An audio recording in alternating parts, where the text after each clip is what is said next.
Hello students. So today we will learn about the unit 1 part 2 introduction, and it is about the mainly represent about the representation of the numbers and integers in a computing system. So let's see that what's happen in this unit. So हम इसमें देखेंगे कि हमारे पास में क्या क्या चीज़ें हमारे कुछ स्टूडेंट्स ने बोला कि सर आप हिंदी में भी आप एक्सप्लेन करें, so that there may not be any problem in understanding. So I am going to start in the lecture in Hindi also. So if you have any problem, then you can call me directly, and you can talk to me anytime, so that I can understand your problem and I can resolve your problems.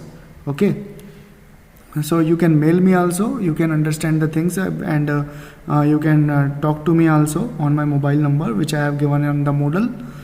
Okay, so now let's discuss about it. Now let's discuss about it, and in this case we will learn about the representation of numbers. So this is the unit 1 part 2 points. These are the unit 1 part 2 points, and this is mainly about the data representation in the computer system. कि computer system में क्या होता है. Basically computer system में हम किस तरह से अपने डेटा को स्टोर करते हैं, किस तरह से हम अपने डेटा को यूज़ करते हैं. ओके, सो बेसिकली हम डेटा जो स्टोर करते हैं, जो कंप्यूटर समझ पाता है वो एक ही चीज़ समझ पाता है, वो 0 समझ पाता है या 1 समझ पाता है. इन दोनों के अलावा वो कुछ भी नहीं समझ पाता. ठीक है, सो हमारा जो डेटा रहता है कंप्यूटर में वो 0 या 1 की फॉर्म में ही रहता है. It can understand only these 2 things. But हम जो समझते हैं डेटा को, हमारे पास में जो डेटा समझने के लिए है वो 2 टाइप के डेटा, मतलब हमारे पास में एक तो साइंड इंटीजर्स है, हम समझते हैं इसको as a integer. So integer हमारे पास 2 टाइप से हैं. One is signed integer and another is unsigned integer. Okay, so unsigned integers are okay, means it has only 0 value and 1 value. So but जो साइंड इंटीजर्स हैं उनको हमें उसमें positive और नेगेटिव डिफाइन करना पड़ता है. तो हम देखेंगे इस वाली यूनिट पे कि हम पॉजिटिव और नेगेटिव नंबर्स को किस तरह से डिफाइन करते हैं using our signed integer representation and 1's complement and 2's complement representation. Okay, so next is addition and subtraction. अब ये ठीक है, हमने समझ लिया कि हम 0 और 1 को किस तरह से स्टोर करते हैं. 0 या 1 की कंप्यूटर में हम डेटा कैसे स्टोर करते हैं, 0 या 1 की फॉर्म में स्टोर करते हैं. बट उसमें एडिशन और सब्ट्रैक्शन, मतलब अगर हमें उस डेटा को यूज़ करना है, उसमें प्रोसेसिंग करनी है, तो हमें क्या करना होगा. तो हमको करना होगा एक एडिशन और एक subtraction. One is your addition and another is subtraction. तो एडिशन सब्ट्रैक्शन किसका, हमारे पास एडिशन सब्ट्रैक्शन 2 तरह के इंटीजर्स का है. एक तो आपका अनसाइंड नंबर्स का और एक आपका जो साइंड नंबर्स होते हैं उनका. तो दोनों का एडिशन सब्ट्रैक्शन हमें पता होना चाहिए कि कंप्यूटर में कैसे परफॉर्म होता है. तो कंप्यूटर में किस तरह से परफॉर्म किया जाता है एडिशन सब्ट्रैक्शन, वो हम देखेंगे इस यूनिट में. अब 2 पॉजिटिव नंबर्स का मल्टीप्लिकेशन कैसे होता है वो चेक करेंगे. साइंड ऑपरेंड मल्टीप्लिकेशन चेक करेंगे कि अगर साइंड ऑपरेंड है तो हमें किस तरह से मल्टीप्लिकेशन करना है. इंटीजर्स का डिवीजन कैसे होता है, उसके लिए कौन सी एल्गोरिथम है वो चेक करेंगे. फ्लोटिंग पॉइंट रिप्रेजेंटेशन, तो फ्लोटिंग पॉइंट रिप्रेजेंटेशन में क्या है, हम किस तरह से उसके क्या स्टैंडर्ड्स हैं, फ्लोटिंग पॉइंट एरिथमेटिक क्या है, उसके अलावा फ्लोटिंग पॉइंट एरर्स क्या होती हैं, ये सब चीज़ें हम इसमें डिस्कस करेंगे, इस यूनिट में हम डिस्कस करेंगे. Okay, so next is signed integer representation. So basically हमारे पास में I can say that we have 2 things in this case. One is binary number, that how can I define my binary number. And so binary number मैं इस तरह से show कर सकता हूँ. मैं कहता हूँ कि अगर मेरे पास कोई वेक्टर है b, so I can define it like that bn-1 to 0. मतलब अगर मेरे पास कोई 4 बिट का नंबर है तो मैं उसको कैसे डिफाइन कर सकता हूँ, 3n-1. n-1 हो गया ना, n-1 is 3 and another is 2, another is 1 and another is 0. So these are the place values of binary numbers. Okay, so I can define my number at this place using 0, either 0 or by 1. So either 0 or by 1. So at every place I can define my number in 0 and 1 format only. So now let's see that अगर मेरे पास कोई भी number है तो मेरे को उसका जो डेसिमल नंबर वैल्यू है वो किस तरह से मिलेगा. मतलब अगर मेरे पास 1010 है तो how can I define it? I can define it using this formula, means this one, this formula. This is a representation of the binary number in terms of decimal. So 1 into 10 raised power 3. So 3 is this. So that is a place value of it. So because it is a binary number system, so I have to make it 2 raised power 3. So 0 into 2 raised power 2. So ये वाला 1 मैंने ले लिया यहाँ पर, ये वाला 1 ले लिया, फिर 0 ले लिया, फिर 1 लेंगे, फिर 0 लेंगे. ओके. सो इसी तरह हमने यहाँ पे किया 1 इंटू 2 रेज़ पावर 3 किया, फिर 0 इंटू 2 रेज़ पावर 2 किया, फिर 1 into 2 raise power 1 and then 0 into 2 raise power 0. So it will provide me the decimal number 10. So it will provide me this number. Okay. So this one. So ये मेरे को decimal में 10 value provide करता है. When I add all this number, all the one numbers, then it can provide me value 10. So now there is another way to represent any of the number in terms of the decimal. This is 1, this is 1, and this is 2, 4, 8, 16, 32, 64 and so on, means power of 2 and so on.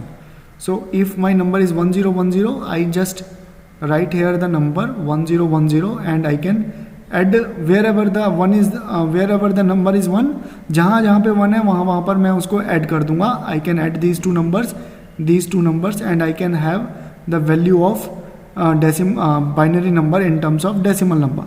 So it will provide me the value in decimal and it is 10. Okay. It is a simple method. अगर ज़्यादा numbers भी हैं हमारे पास, ज़्यादा बड़ी bite है, अगर word है तो उस बाइट या वर्ड को भी हम यूज़ कर सकते हैं. बच्चों बाइट होती है 1 byte is equal to 8 bit. 1 byte is equal to 8 bit. 8 bits होती हैं. ओके. सो जो आपका वर्ड होता है उसमें 2 और मोर बाइट्स होती हैं. ठीक. ओके. 2 और more bytes are there whenever it is a another word. Whenever it is a word, one word has more than 2 byte. Okay. So ये आपको terminologies पता होनी चाहिए. So in this case now we will see that how the things are working whenever we have to define my number in terms of signed magnitude number or 1's complement or 2's complement. So let's see.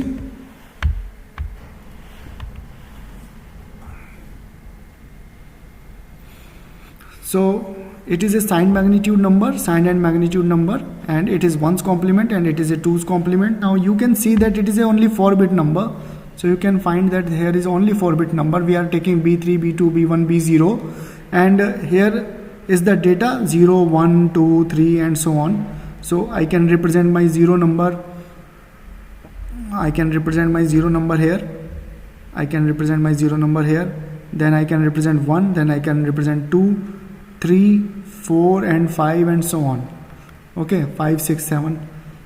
Okay. तो अब point ये है कि हमें करना क्या है. हमारे पास हमें जो हमारे इंटीजर रिप्रेजेंटेशन है वो क्या है. इंटीजर रिप्रेजेंटेशन, इंटीजर की जो रिप्रेजेंटेशन है वो हमारे कंप्यूटर में किस तरह से होती है. सो इंटीजर की जो रिप्रेजेंटेशन है वो बच्चों 2 तरह से की जाती है. एक तो है आपके पास unsigned number, unsigned integer. So 1 is your unsigned integer. So आप अनसाइंड इंटीजर लेते हैं और दूसरा आप साइंड इंटीजर्स लेते हैं. So signed integers are there. So unsigned integers में आपके जो आते हैं वो करेक्टर्स आ सकते हैं. इसमें आपके करेक्टर्स आ सकते हैं. करेक्टर्स जो होता है वो 1 बाइट का होता है और उसमें अब किसी भी साइन की ज़रूरत नहीं होती, ना पॉजिटिव या नेगेटिव, इसकी किसी की ज़रूरत नहीं होती. तो इसलिए हम करेक्टर्स को अनसाइंड करेक्टर्स इंटीजर्स में लेते हैं और साइंड इंटीजर्स को हम लेते हैं 0 में, पॉजिटिव नंबर्स में और नेगेटिव नंबर्स में. ओके. तो हम इस तरह से साइंड इंटीजर्स को डिफाइन करते हैं और अनसाइंड को हम without any number, means it includes 0 and so on. Okay. And 0, 2 and -1 numbers are covered in the unsigned numbers. Okay. Now see, अब साइन मैग्नीट्यूड नंबर क्या कहते हैं? साइन एंड मैग्नीट्यूड नंबर ये कहता है कि अगर मेरे पास एक बाइट है जो कि 8 बिट्स की होती है, उसमें जो लास्ट वाला जो लास्ट वाली जो MSB है, ये जो MSB है हमारी, इस बाइट को मैं 0 या 1 कर दूंगा according to my number. So I can put it either 0, I can put it either 1. Okay, तो अगर ये 1 नंबर है, तो अगर ये आपका 1 नंबर आ जाता है तो ये नेगेटिव है, ये वाला जो है ये नेगेटिव नंबर है. और अगर ये वाला नंबर है तो अगर 0 पहले आ जाता है, MSB पे आ जाता है, तो ये पॉजिटिव नंबर है. तो ठीक है, ये बात भी ठीक है. अगर मैं 4 बिट का डेटा ले रहा हूँ यहाँ पर, अब मैं 4 बिट को यूज़ करके एक्सप्लेन करता हूँ. तो अगर मेरे पास 0000 है तो इसकी जो MSB है वो 0 है, तो इसीलिए ये पॉजिटिव 0 हो जाता है. ये इसका प्रॉब्लम है. अगर यहाँ पर 1 आ जाता है और ये आगे के नंबर 00 हैं, तो यहाँ पर ये नेगेटिव 0 आ जाता है. ये यहाँ पर 0 को 2 तरह से डिफाइन करता है, जो कि ठीक नहीं है. Okay, it is not possible at all. So what will we do? We need another system which can provide us more better output, और we can have more better representation. I can say representation. Okay, so next point one's complement का आता है. Once complement में हम क्या करते हैं कि जो भी नंबर हमारे पास होता है नेगेटिव, उसको जो पॉजिटिव है वो ठीक है, जो पॉजिटिव है वो एज इट इज़ है, ठीक है. जो 1 है, जो ये वाला नंबर है वो ठीक है, ये भी ठीक है, ये इसको आप +7 ही कहेंगे, इसको आप +6 ही कहेंगे. लेकिन जो नेगेटिव नंबर है, मतलब जिसके आगे 1 लगा हुआ है, जिसकी MSB में 1 है, वो हमारे नेगेटिव नंबर्स हो जाते हैं. ठीक है. अब now you can see that if it is A 1, so it will have, तो इसका जो ये क्या है, ये 7 का वंस कॉम्प्लीमेंट है. इस वाले नंबर का अगर ये वंस कॉम्प्लीमेंट है, मतलब सो ये हो जाएगा. इसका वंस कॉम्प्लीमेंट क्या होगा? इसका वंस कॉम्प्लीमेंट होगा 1 0 0 0. तो ठीक है, 1 0 0 0 हो गया. अब इसकी जो ये जो नंबर 1 0 0 0 हुआ, ये बन गया आपका -7. ओके, तो इस वंस कॉम्प्लीमेंट नंबर सिस्टम में अगर आपका 1 0 0 0 हो गया, तो ये आपका -7 की तरह ट्रीट किया जाता है. पॉइंट ये है कि जब 0 0 0 है, यहाँ पर जब 0 0 0 है, तब क्या प्रॉब्लम है?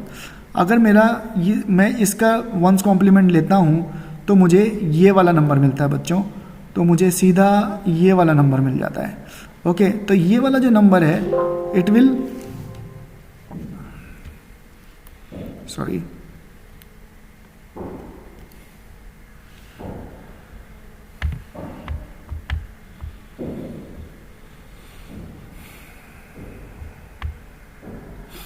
ओके, सो इसमें जो हमारा ये वाला जो नंबर है, you will find another -1 hair.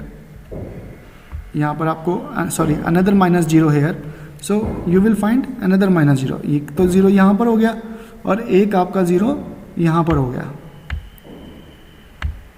Okay, तो ये दूसरी प्रॉब्लम है. यहाँ पर पॉजिटिव 0 हो गया और यहाँ पर -0 हो गया, तो ये अनदर प्रॉब्लम है. ठीक है, तो अगेन फिर वही हमारे सामने प्रॉब्लम आ जाती है कि यहाँ पर भी हमारे पास 0 की 2 वैल्यू आ जाती हैं, एक पॉजिटिव 0 और नेगेटिव 0.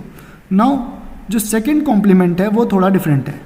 वो हमें क्या देता है? वो हमें 0 की सिर्फ एक वैल्यू देता है, इसके अलावा दूसरी वैल्यू कोई भी नहीं देता. और अगर हम 2's कॉम्प्लीमेंट किसी भी वैल्यू का निकाल देते हैं, तो हमें जो वैल्यू मिलती है वो हमको इस टर्म में मिलती है, नेगेटिव टर्म में मिल जाती है. तो हम 2's कॉम्प्लीमेंट को एफिशिएंटली अपने कंप्यूटिंग सिस्टम में अरिथमेटिक ऑपरेशंस के लिए यूज़ कर सकते हैं. सो दैट्स वाई हमारे जो कंप्यूटर सिस्टम्स होते हैं वो 2's कॉम्प्लीमेंट सिस्टम यूज़ करते हैं और नेगेटिव नंबर्स को ईजिली हम शो कर सकते हैं. So it is a representation of binary numbers. Next I will talk about that how can we do the arithmetic operations on your signed integers.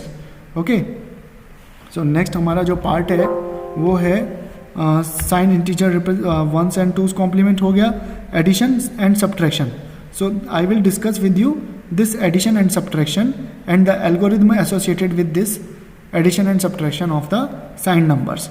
So thank you for this lecture. अगर आपको किसी भी तरह की कोई problem आती है, आप मेरे को डायरेक्ट फ़ोन करिए और मेरे से डायरेक्टली पूछ लीजिए. कोई भी प्रॉब्लम आती है तो आप मेरे से पूछ सकते हैं.